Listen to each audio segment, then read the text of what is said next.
कि आज आप और हम सब जिस कथा को श्रवण करने आए हैं वह क्या है? भागवत किसे कहते हैं?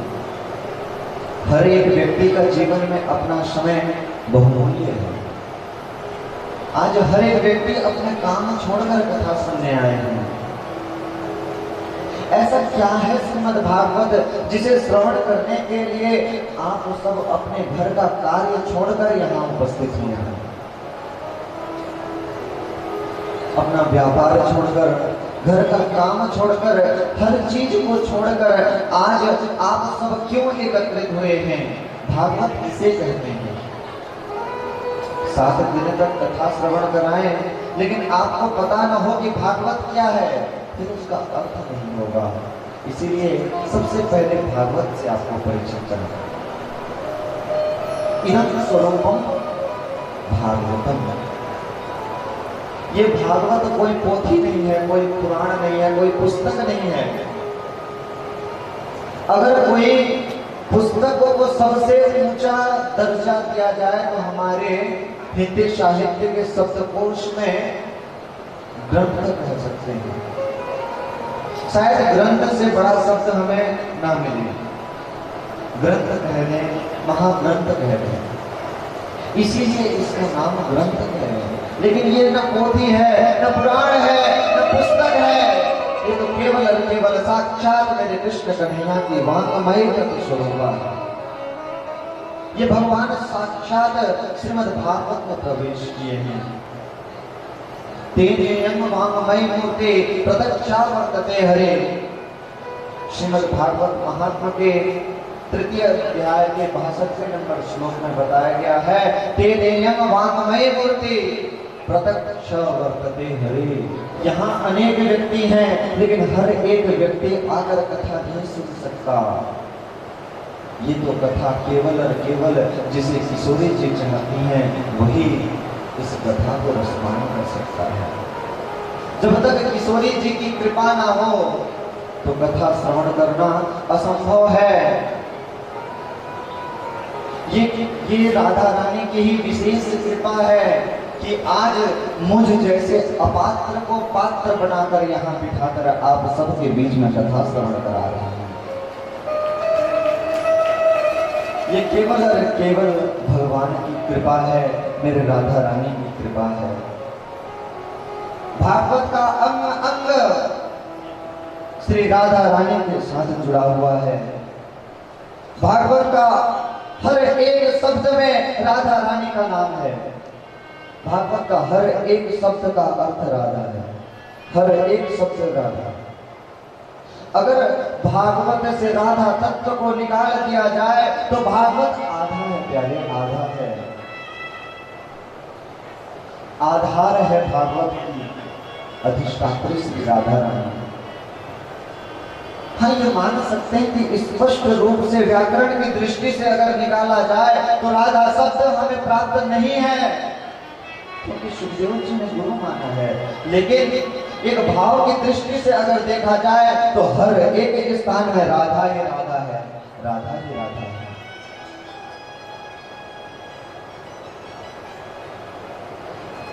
जन्म जन्मांतरे भवे पुण्यम तदा भागवतम कभे। हमें भागवत कब सुनने मिलता है? जन्म जन्मांतरे भवे पुण्यम तदा भागवतम कभे। जब एक जन्मों के नहीं, कईयों जन्मों के, कई जन्मों तक जब हम तपस्या करते हैं, भगवान की भक्ति करते हैं, तो आज हम सब भी कथा श्रवण कर रहे हैं। ये हमारे अनेकों जन्मों की तपस्या है जो आज आप और हम सब मिलकर कथा श्रवण कर रहे हैं। भाग्योदय बहुजन्म समर्जिते। हजारों जन्मों की जब भाग्य का उदय होता है तो हमें श्रीमद् भागवत महापुराण की शरण ग्रहण करने को मिलता है। जब भगवान की कृपा, हम भगवान की भक्ति में अतैव लीन होते हैं, उसके पश्चात हमें भागवत का शरण ग्रहण प्राप्त होता है। और श्रीमद् भागवत सुनने का लाभ क्या है? आज इस भूधरा का हर एक व्यक्ति अपने स्वार्थ से जीता है। मन में आप लोगों के भी कभी प्रश्न आता होगा कि इसे सुनने का लाभ क्या है, क्यों भागवत सुने।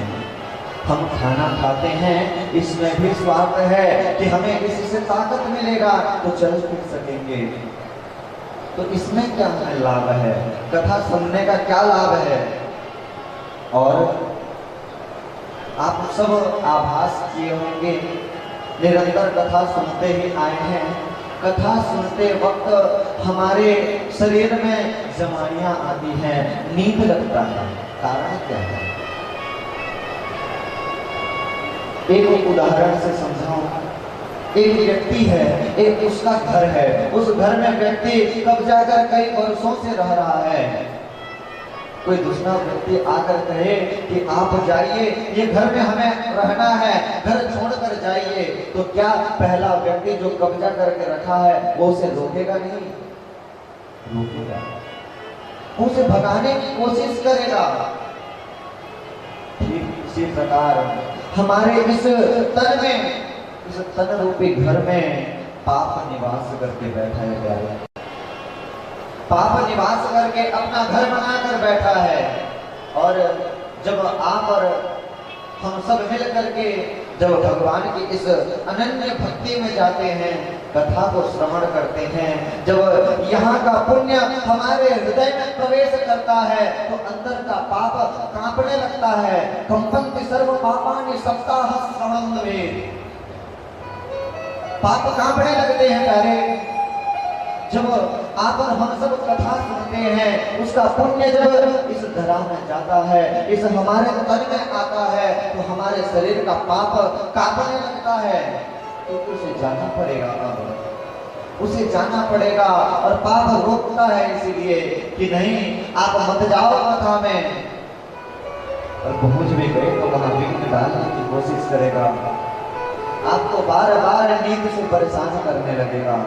लेकिन इन सब को ध्यान न देते हुए इस भगवान की अनन्य जो भवसागर श्रीधाम वृंदावन से बहते हुए हमारे इस सराय पाले की पावन धरा में आई है, इसमें डुबकी लगाते चलिए।